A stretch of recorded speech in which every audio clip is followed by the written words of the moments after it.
toutes et à tous, c'est Ilyes. On se retrouve avec Mofsar pour une nouvelle analyse et pronostic. Vous le savez, Conor McGregor devait affronter Michael Chandler en combat principal de l'UFC 303. Malheureusement, le Notorious s'est blessé et donc à la place, on aura droit au rematch entre Alex Pereira et Yeri Prohaska. Ça se passe le dimanche 30 juin. Mofsar, comment tu vas?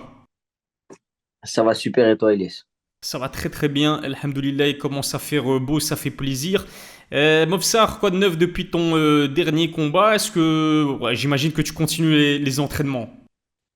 Ouais, là, je m'entraîne, c'est dur. Je m'entraîne vraiment très, très dur tous les jours. Pas de vacances. On se prépare à charbonner encore plus jusqu'à la fin de l'année pour signer quelque chose de bien cool d'ici là. Excellent. Est-ce que tu as peut-être une date concernant ton retour ou pas encore?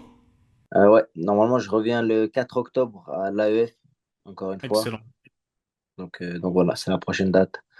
Et d'autres qui arrivent encore. Excellent, excellent. Donc, à mon avis, encore plusieurs combats en 2024. Pas qu'un, enfin, c'est pas que le 4 octobre. Il y aura d'autres dates aussi de prévues après. Peut-être avant cette date, c'est possible? Franchement, moi, je suis prêt à prendre tout. Si on me donne un short notice, 10 jours, je peux faire le poids, je peux combattre. Moi, j'aimerais bien rester actif, faire 5-6 combats avant la fin de l'année. J'ai envie d'enchaîner vu que c'est le début. Et voilà, rentrer dans le bain du professionnel et aller, comme je vous avais promis dès le début, aller chercher des grosses têtes et montrer qu'on a notre place là-haut. Le message est passé. Si jamais il y a des organisateurs qui nous suivent, ben voilà, Movsar est prêt à combattre plusieurs fois d'ici la fin de l'année. C'est tout bénef pour l'expérience, hein. J'imagine Movsar, toi qui es un jeune combattant professionnel, c'est tout bénef le fait de combattre le plus possible, on va dire. Ouais, c'est ça, surtout au début, tu vois, vu que je vais pas prendre des mecs qui ont 50 combats, des grosses Mhm. expériences à l'UFC et tout, des mecs, je veux toujours des mecs bons, tu vois, je cherche pas à prendre des mecs nuls parce que de toute façon, si t'affrontes des mecs nuls, tu restes nul. J'ai envie de, du temps dans la cage surtout, du temps dans la cage professionnelle, les petits gants, tu vois, parce que j'ai déjà beaucoup d'expérience en amateur, mais il y a quand même une petite différence, tu vois, donc j'ai envie de passer du temps là-dedans, me familiariser avec la zone et être toujours plus fort. Écoute, le message est passé. N'oubliez pas de vous abonner au compte Instagram de Mofsar. Je mettrai comme d'habitude le lien dans la description. Donnez-lui un maximum de force. Avant de parler d'Alex Pereira vs Siri Prohaska de Mofsar, obligé de revenir sur le forfait de Conor McGregor. Il a plus combattu depuis juillet 2021. Il s'est fracturé la jambe. C'était lors de sa trilogie contre Dustin Poirier. Normalement, le 29 juin, c'était son grand retour. On l'a appris il y a quoi? C'était une histoire d'il y a une semaine, malheureusement. Le forfait du Notorious, il s'est fracturé le doigt de pied, annulation de son combat contre Michael Chandler. Donc avant de parler du rematch entre Yeri et Alex, j'aimerais savoir quand tu as appris la nouvelle, comment est-ce que tu as réagi? Franchement, au- tout de suite, là, ma première réaction, ça a été de me dire, ah ouais, t'es sérieux, tu vois, encore. Et je me suis dit, ouais, c'est une excuse à la con, tu vois, parce que c'est juste que, je sais pas, il faisait la fête et il a pas envie de faire le poids ou j'en sais rien, il voulait pas combattre. Mais après avoir vu les images, parce que sur Twitter, il y avait la photo, enfin sur X maintenant, il y avait la photo du petit doigt, c'est vraiment tout mauve, tout violet, tout bien cassé. Je peux comprendre, tu vois. Franchement, l'annulation, je peux comprendre. Et l'argument que Connor il a donné, il a dit quoi? Il a dit pour les gens, pour tous ces gens qui font pas des déplacements, qui sont ancrés dans le sol et qui font de la bagarre, ils peuvent combattre. Et même moi, j'ai fait des combats avant, mais maintenant, j'ai envie de revenir à 100% et sans la moindre blessure. Et tu vois, je comprends. Connor, c'est quelqu'un de très mobile. Il saute beaucoup, un peu sa manière de quand il avait endormi Aldo. Donc, tu vois, franchement, c'est acceptable comme excuse. Juste que ce qui est dommage, c'est que ça tombe dans un contexte où ça fait plusieurs fois que le combat est reporté, plusieurs fois que le combat il est annulé. C'est dur à accepter comme excuse, mais il faut dire la vérité, c'est compréhensible. Et même moi, je préfère voir un Connor de retour à la meilleure shape possible. Tu vois, on a tous le petit fan en chacun de nous, il a quand même envie que Connor revienne et qu'il délivre un sale combat, tu vois. Donc, je peux comprendre, ça fait chier, tu vois, ça saoule. Je sais bien que beaucoup de gens sont vraiment embêtés par ça. Mais bon, vaut mieux attendre et le revoir à 100%, je trouve. Ouais, exactement. C'est vrai que moi, personnellement, j'étais très déçu. Ben, j'étais déçu non seulement par le forfait de Conor McGregor avant ce combat contre Michael Chandler, et puis aussi Khamzat Chimaev. Franchement, le mois de juin, normalement, il s'annonçait exceptionnel du côté de l'UFC. On a perdu les deux stars de ce mois-ci, c'est-à-dire Khamzat Chimaev et Conor McGregor. Heureusement qu'il y a des combattants qui ont réussi l'exploit d'accepter la proposition de l'UFC et donc de remplacer ces combattants-là. Pour Khamzat Chimaev, c'était Ikram Aliskerov qui a affronté Robert Whittaker. Malheureusement pour Ikram, ça lui a pas porté chance parce qu'il s'est comment dirais-je, s'est incliné par KO dès la première reprise. Et puis en ce qui concerne Conor McGregor vs Michael Chandler, fallait du lourd, honnêtement, pour remplacer ce main event là. Et l'UFC s'est rabattu sur Alex Pereira et Iri Prohaska. Movsar, je sais pas si tu es au courant, mais le pire dans tout ça, c'est qu'Alex Pereira, lui aussi, souffre d'une, je sais pas si c'est une fracture au niveau de l'un de ses doigts de pied, mais en tout cas, il a presque la même blessure que Conor McGregor et il accepte d'affronter Iri Prohaska. Ça en dit long quand même sur le mental de fou d'Alex Pereira. Ouais, c'est vrai, mais en fait, je vais te dire la vérité, Elise, les fractures au doigt de pied, c'est la blessure la plus classique pour un combattant. Là, Mhm. actuellement, à mes deux doigts de pied, j'ai une fracture au gros Ok. orteil à droite et un des deux autres doigts de pied sur le pied à gauche. Parce que, en fait, il suffit que tu envoies un low kick, le mec il recule un peu ou il bloque, tu t'envoies un calf kick, tu le prends dans le tibia, c'est Mhm. terminado, le doigt il est craqué, tu vois. Même tu fais un takedown, ton pied s'accroche dans le sol, ça va très vite. Donc, même moi, j'ai combattu plein de fois. Je te dis, sur mes 30 combats amateurs, le nombre de fois où j'ai combattu sans blessure, tu les comptes sur les doigts d'une main, tu vois. Donc, Mhm. c'est un peu normal, mais la différence, c'est qu'il y a des enjeux. En fonction des enjeux, Conor, il a plus grands enjeux. Parce qu'il revient, il a perdu deux fois contre Dustin, ça fait longtemps, c'est la star qu'il est. Il y a beaucoup de choses qui pèsent sur lui. Et en plus, c'est quelqu'un de très mobile, beaucoup plus mobile, je trouve, que Alex Pereira, parce qu'ils sont Mhm. dans des poids beaucoup plus lourds, moins mobiles. Euh, les calf kicks, tu vois, c'est vrai que c'est une grosse arme de Pereira, tu vois. Donc, c'est vrai que bien sûr, ça le sabote. Bien sûr, ça diminue ses capacités, mais c'est plus compréhensible que Alex Pereira il prenne ce combat que Conor. Même si, voilà, ça reste Alex Poatan, c'est un guerrier et Iri, on va pas apprendre à qui que ce soit que Iri, c'est un allumé du cerveau aussi. Mhm. Ouais, c'est clair. Et puis, il faut dire aussi, c'est vrai que le contexte est important. Connor, il n'a pas combattu depuis juillet 2021. Il s'est fracturé le tibia. Là, il se fracture le petit doigt de pied. Ça peut paraître dérisoire, mais je sais pas si tu as vu son dernier tweet où il disait que cette fois-ci, quand il était jeune, il pouvait combattre avec une côte cassée. Je crois que c'était avant Chad Mendes ou justement José Aldo, je sais plus. Mais en tout cas, il disait que quand il était jeune, il pouvait combattre avec des petits ou des gros bobos. Mais là, il est arrivé à un stade dans sa carrière où il a besoin d'être à 100% pour accepter des combats. Et puis du côté d'Alex Pereira, on sait que Conor, il est multimillionnaire. En vrai, il a pas besoin de combattre. Il reste aussi sur deux défaites consécutives, comme tu l'as dit, contre Dustin Poirier. Alex Pereira, c'est un autre contexte. Il est actif. Il n'a pas fait des millions et des millions comme Conor McGregor, même si, comme on va en parler un petit peu plus tard dans cette vidéo, il s'impose de plus en plus, je trouve, Poatan comme la plus grande star, ou en tout cas l'une des plus grandes stars de l'UFC. Donc parlons de ce rematch Pereira vs Prohaska numéro 2 comme alternative de McGregor vs Chandler. Est-ce que tu es hypé par le rematch? Est-ce que tu t'attendais peut-être à un autre combat pour remplacer McGregor vs Chandler? Est-ce que tu es satisfait de cette décision prise par l'UFC? En termes de divertissement, je pense que c'est un très très bon combat parce que Poatan et Iri sont tous les deux personnages, deux antagonistes un peu de l'UFC, chacun leur. Tu vois, Alex avec les statues d'île de Pâques, Iri, tu le vois tout le temps dans des montages sous des chutes d'eau, en train de sauter dans la neige, en train de faire des trucs de fou, il s'isole dans des pièces. Donc, c'est deux personnages qui font beaucoup de divertissement. Tu as de grandes chances de voir un KO lors de ce Ouais. combat. Donc, en termes de divertissement, c'est sûr que tu es quasiment au max de ce qu'on peut faire. C'est deux grandes stars aussi, parce que tu as dit l'une des plus grandes stars. C'est le cas pour Iri aussi. Donc, c'est deux grands personnages. C'est vrai qu'encore une fois, je l'ai déjà dit plusieurs fois dans les vidéos avec toi, mais c'est vrai que comme c'est des points un peu plus lourds, techniquement, moi, ça m'intéresse un peu moins. Parce que voilà, c'est des mecs, souvent, ils vont te toucher une bonne droite et vont mettre KO. Un gros calf kick, ils vont t'exploser le mollet. Tu vois, donc, vu qu'ils sont plus lourds, ils sont plus puissants, c'est moins, tu vois, il y a moins de débit. Et moi, je préfère voir ce genre de combat d'habitude, mais C'est juste personnel parce que pour le peuple en général, c'est vrai que c'est un combat très très divertissant et moi je trouve que il est légitime pour remplacer ce Connor Chandler, même si encore une fois, je pense pas qu'on aura jamais quelqu'un qui a eu autant de hype et le statut de Connor. Ouais, c'est clair et net. Il faut parler de leur premier combat aussi. C'est un rematch, donc il y a eu un premier combat.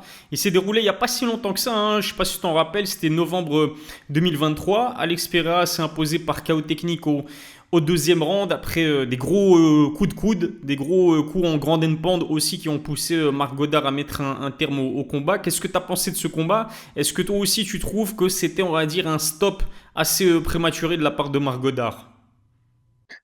En fait, le problème, c'est dans ce combat-là, la manière dont Yuri il est tombé, Mhm, il est vraiment tombé inconscient. Et le problème, c'est que euh, quand tu tombes comme ça, si on te remet un coup, tu es totalement relâché, ça, c'est très dangereux. Et le problème de Yuri dans ce combat-là, c'est qu'il s'est vraiment éteint, puis après, mhm. Margot a arrêté, et après, il est revenu. Ouais. Donc, si ça avait été Herb Dean là, qui laisse des mecs au bord de la mort de temps en temps, ok, il aurait pu le laisser. Mais Marc Goddard, c'est un très grand arbitre. Herb Dean aussi, tu vois, mais Marc Goddard, c'est un très grand arbitre. Et il a réagi quand il fallait. Donc pour moi, c'est la faute de Iri, tu vois. Si tu perds le contrôle, si tu as une déconnexion comme ça, le travail de l'arbitre, c'est de garder ta santé, ton intégrité.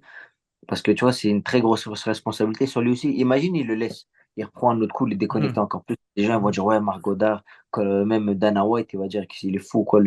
Donc, pour moi, c'est totalement légitime. C'est toujours la faute, parce que c'est vrai, quand t'es un combattant, c'est facile de dire, ouais, mais je voulais continuer, je voulais faire la guerre. Mais en tant que combattant, des fois, on prend pas assez soin de soi-même. Alors, c'est pour ça qu'il faut un arbitre pour le faire à notre place. Et moi, je trouve que Marc Goddard, il a très bien fait son travail. ouais, ouais, mais c'est vrai qu'en direct, moi j'ai eu le sentiment aussi que c'était un stop assez prématuré parce que ça va vite, tu vois. Nous on est là assis confortablement, donc on peut se permettre de critiquer la décision de Marc Goddard, pardon, en direct. Moi aussi je me suis dit, ouah, qu'est-ce qu'il nous a fait la marque. J'avais l'impression que Iri était juste tombé, tu vois, il était tombé, mais je savais pas qu'il était déconnecté inconscient. Alors que quand tu revois les ralentis, il se mange pas mal de coups de coude de la part d'Alex Pereira et tu sens qu'il y a une légère déconnexion. Je pense qu'il a dû perdre connaissance l'espace d'une seconde, voire un demi-seconde. Mais comme tu l'as dit, s'il se prend après un hammer fist de la part d'un gars comme Alex Pereira qui pesait certainement plus de 100 kilos le soir du combat, ça peut te laisser de sérieux dégâts au niveau du cerveau. Ouais, c'est ça, en fait. Au moment où il tombe inconscient, Marc Goddard, il réagit tout de suite. Donc, il voit inconscient, il réagit, et le temps que, au moment où il se sépare, l'autre, il revient. Et tu vois, Marc Goddard, il a déjà réagi à la Mhm, déconnexion. C'est comme, encore une fois, c'est avec Marc Goddard. Bon, c'était un mhm, amateur, c'est pas pareil, mais c'était au PEF, mon dernier combat. J'ai mis, le dernier combat amateur, j'ai mis un crochet, il est mhm. tombé. Le gars est tombé, totalement déconnecté, il m'a regardé comme ça. Et moi, je sentais que je pouvais le taper tout de suite, mais je me suis dit, ouais, je vais pas le frapper. Et Marc Goddard, il a réagi de la même manière. Le mec, il tombe, et après, l'autre, il se relève, il dit, ouais, mais tu vois, Mhm, si j'avais continué à te frapper, je l'aurais éteint sur place, tu vois. Donc, mhm. c'est ça le truc, c'est que c'est aussi la responsabilité du combattant de pas prendre ce KO, je veux dire. Tu vois, si tu prends le KO, si tu as pris le mauvais coup, tu es tombé, tu peux espérer que l'arbitre, il n'arrête pas tout de suite, peut-être, et encore espérer pour ton mieux, c'est mieux d'arrêter, tu vois. Donc, il y a trop de variables, c'est trop difficile, c'est trop facile Mhm. de jeter la pierre à Marc Goddard. Mhm. Ouais, c'est à l'appréciation aussi, parce que la première phase qui me vient en tête, c'est le hammer fist de Francis Ngannou quand il a battu Stipe Miocic. Je me souviens qu'Herbdin, il était, bon, je vais pas critiquer Herbdin, mais dans mes souvenirs, il était à 10 kilomètres de l'action. Il a dû mettre, je sais pas combien de temps, là, 3-4 sprints pour pousser Francis Ngannou. Et on sait que depuis, bah, Stipe Miocic, je pense pas qu'il soit le même combattant qu'il était à l'époque. Tu te souviens du hammer fist de fou furieux que Francis lui a mis. Après, c'est vrai que c'était pas la même action. Là, Stipe Miocic, il est tombé littéralement. On savait tous qu'il était déconnecté et KO. Yeri Prohaska, c'est vrai qu'il y avait une petite interrogation. Enfin bref, ce qui est sûr, c'est que Yeri et Alex vont s'affronter une nouvelle fois. On saura définitivement qui est le meilleur des deux. Parlons de leur style aussi, si tu le veux bien, Mofsar. tu l'as dit tout à l'heure, ils sont vraiment super divertissants, que ce soit Alex comme Yeri. Les deux, on peut dire que ce sont des strikers puissants, mais ils ont quand même des styles plutôt différents. Qu'est-ce que tu en penses, Mofsar? Est-ce que tu peux nous expliquer le style d'Alex Pereira et celui de Yeri Prohaska? Ouais, ils ont tous les deux leur style à eux. T'as Alex, tu vas le voir, il n'a pas de garde, aucun des deux n'a la garde fixe. Ouais. Alex, il a les mains devant, il a les hanches en face, il envoie ses calf kicks sans tourner les hanches, même ses crochets sans tourner les hanches, et il dégage beaucoup de puissance de ces mouvements-là. Donc, euh, tu vois, tu le verras toujours droit comme ça. Alors que de l'autre côté, Prohaska, il a les mains très basses et il a une stance un peu plus karaté, un peu comme Yes. Steven Wonderboy là. Il est main très très basse et il fait des rentrées-sorties Mhm. avec des jabs qui viennent avec les mains d'en bas. Donc c'est quelque chose de. Les jabs, quand ils sont comme ça, les mains relâchées le long du corps, ils sont durs à voir venir. Parce Mhm. que quand toi tu regardes ton adversaire, tu regardes toujours au niveau des épaules ou des yeux, mais tu regardes toujours cette partie-là. Quand les mains sont basses, c'est dur de les. T'as un petit temps de retard pour les voir venir. Donc c'est un avantage pour le toucher, mais c'est aussi un risque pour toi de te faire toucher. Tu peux te faire avoir, tu vois. Si au moment où il avance, il prend un direct Mhm. de Alex, c'est très dangereux, tu vois. Donc il y a des avantages et des désavantages dans le style des deux. Par exemple, les mains avancées de Alex, c'est pour ça aussi qu'il a pris le crochet et est tombé KO contre Adesanya. Ouais. Ils ont chacun leurs avantages et leurs désavantages, encore une fois, mais c'est des poids lourds. Et ça peut très vite, ça peut très vite punir d'être dans des poids élevés comme ça et d'avoir des gardes un peu trop mobiles parce qu'un mauvais coup, tu tombes direct. Mhm.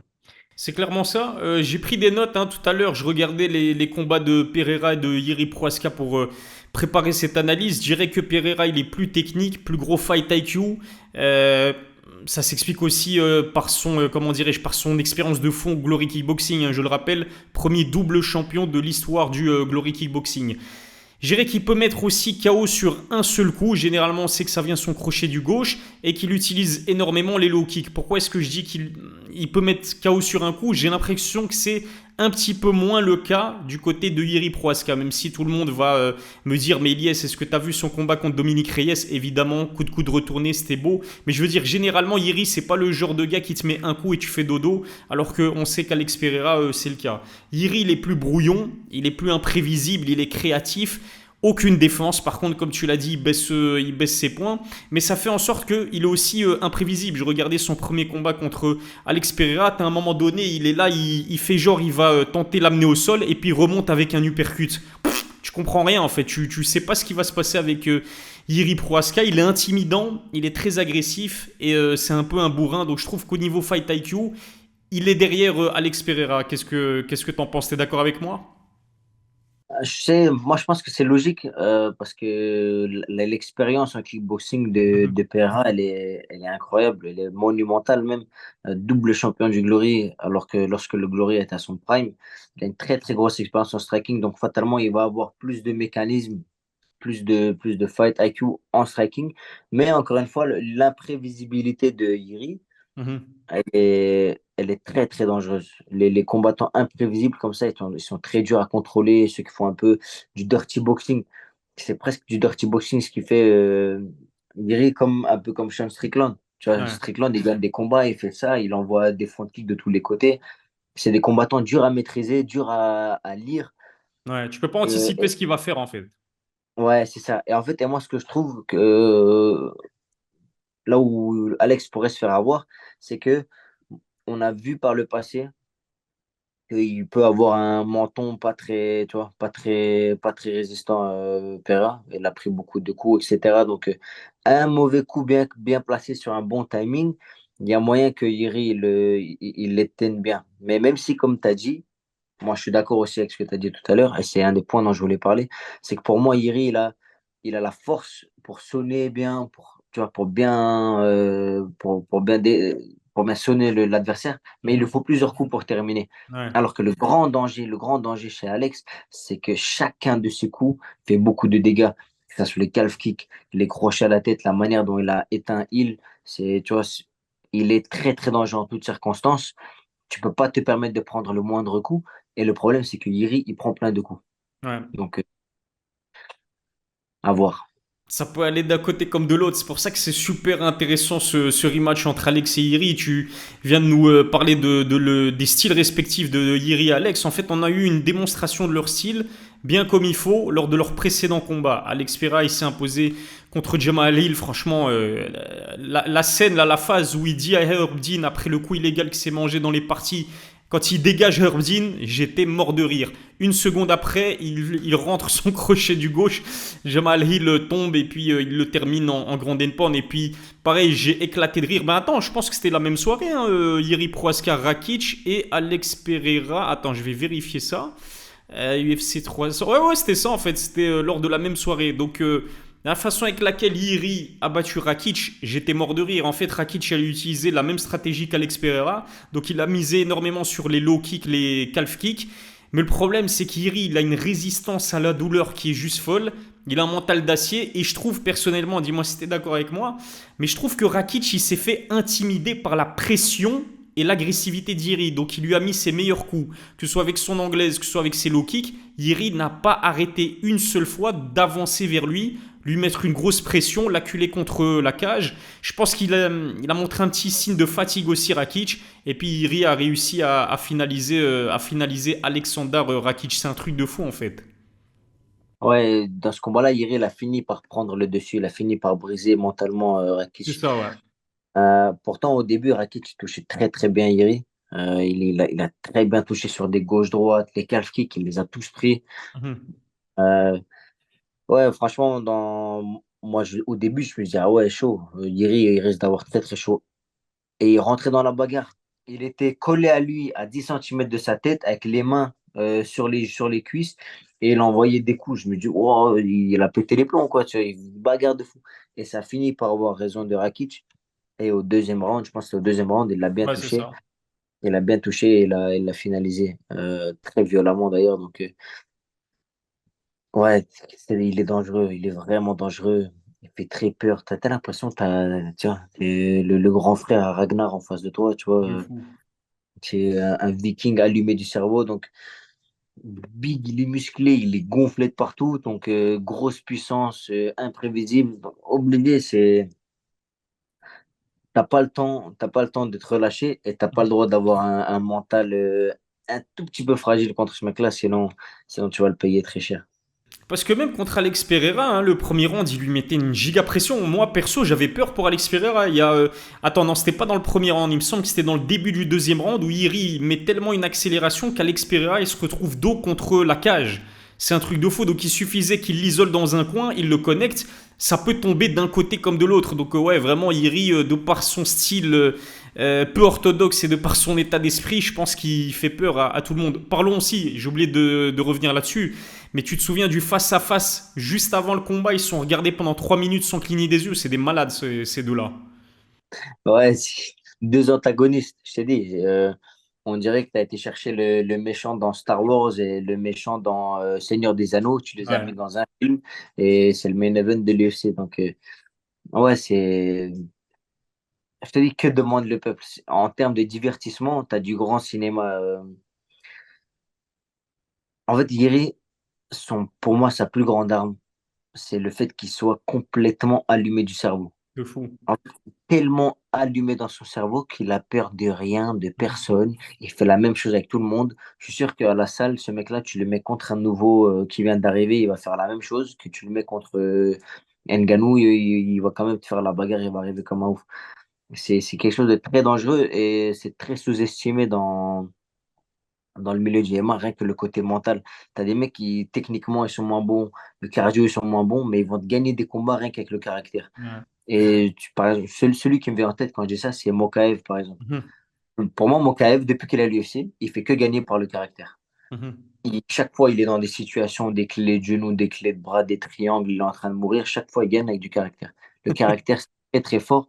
Et Iri, il manque certainement pas de caractère. Ouais, il intimide vraiment ses adversaires pour me répéter pour la millième fois, mais contre Rakic, moi ça m'a sauté aux yeux. Je trouve que le cardio a fait défaut à Rakic, mais l'état d'esprit aussi parce que tu mets tes meilleurs coups à un mec qui continue d'avancer constamment vers toi. Je suis sûr que Rakic, il avait aussi en tête les histoires bizarroïdes là sur Iri où il reste pendant 3 jours enfermé dans une pièce sombre sans manger ni boire pour combattre ses démons. Quand t'as un malade mental comme ça devant toi dans la cage et il fait qu'avancer, forcément tu peux être que terrifié. Même si tu t'appelles Alex Pereira, hein, je serais pas étonné qu'Alex Pereira il a évidemment de l'appréhension quand il affrontera Yeri Prohaska. Il en a eu lors du premier combat et évidemment quand tu as un gars aussi puissant comme Poatan devant toi, j'imagine que Yeri Prohaska aussi il doit avoir de l'appréhension et ils se nourrissent en fait de cette peur là pour performer. Parlons de leurs statistiques. Movsar, je vais commencer avec Pereira, c'est son 9e combat à l'UFC, ce rematch contre Yeri depuis ses débuts en 2021. Donc imagine 9 combats à l'UFC depuis 2021. 8 victoires, une seule défaite. 5e combat pour le titre. Il a remporté 2 ceintures. Il a été champion chez les poids moyens, chez les lourds légers. Et il a battu 5 anciens champions. Adesanya, Strickland, Blakovic, Hill et Prohaska. C'est une superstar, Alex Pereira. Ouais, les chiffres, ils sont incroyables. Il est rentré par la grande porte. Il a montré qu'il avait sa place là-haut. Par exemple, celui qui est rentré plus ou moins de la même manière dans l'UFC, c'était Chandler. Sauf que Chandler, il a même pas fait presque ce qu'a fait Alex. Il a pris la ceinture dans 2 KT. On arrive en 9 combats. Tu te rends compte ou pas? Il y a des mecs qui font 10 combats Ouais. pour avoir un En 8 title shot. combats. Ouais. Il y en a, ils font 10 combats pour avoir un combat pour la ceinture. Par exemple, Islam, il avait, je pense, 9-10 victoires de suite à l'UFC avant de combattre la première fois pour la ceinture.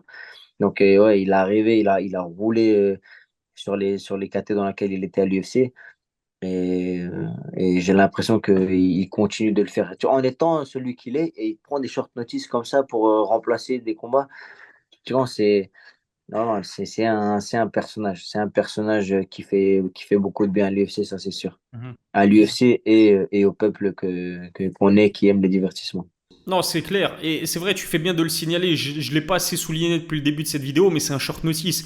Ils ont eu quoi 2-3 semaines, même s'ils devaient s'entraîner, c'est sûr, parce ils sont quand même actifs. Ils ont combattu en 2024, ils ont combattu fin 2023, donc ils sont actifs, mais ça force le respect. Un short notice comme ça contre un adversaire aussi dangereux. Alex Pereira pour Iri et Iri pour Alex Pereira. En ce qui concerne Iri, justement, lui de son côté sera son 6e combat à l'UFC depuis ses débuts en 2020.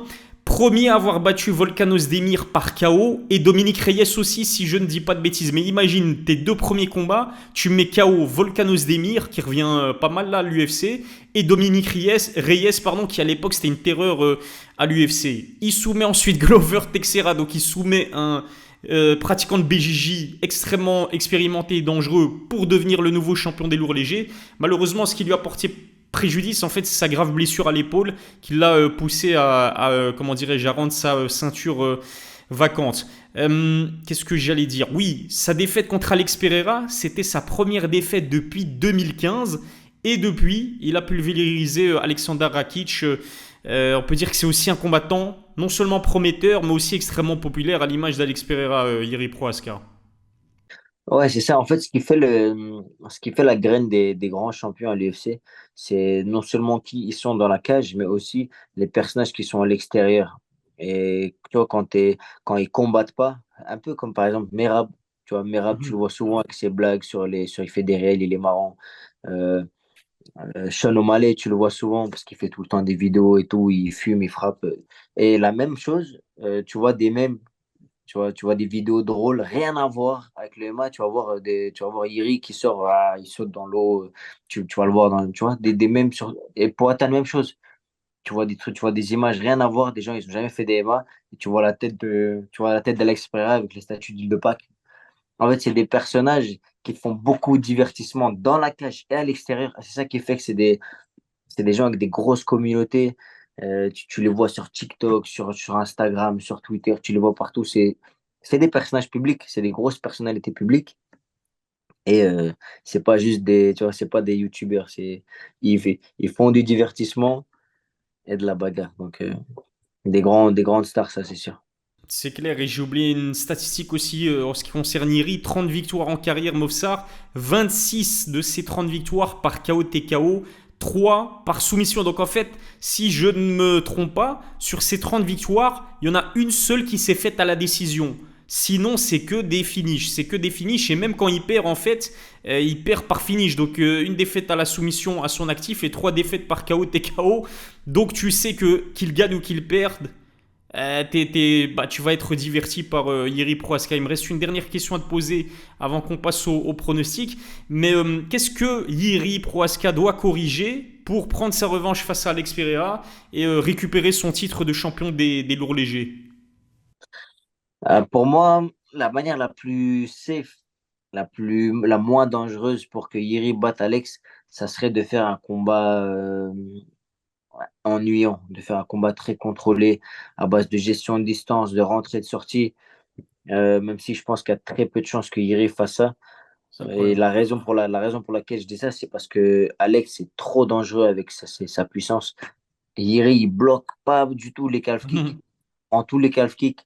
Et, et moi, je suis persuadé que les calf kicks de Pereira, ils sont beaucoup plus puissants que ceux de Rakic.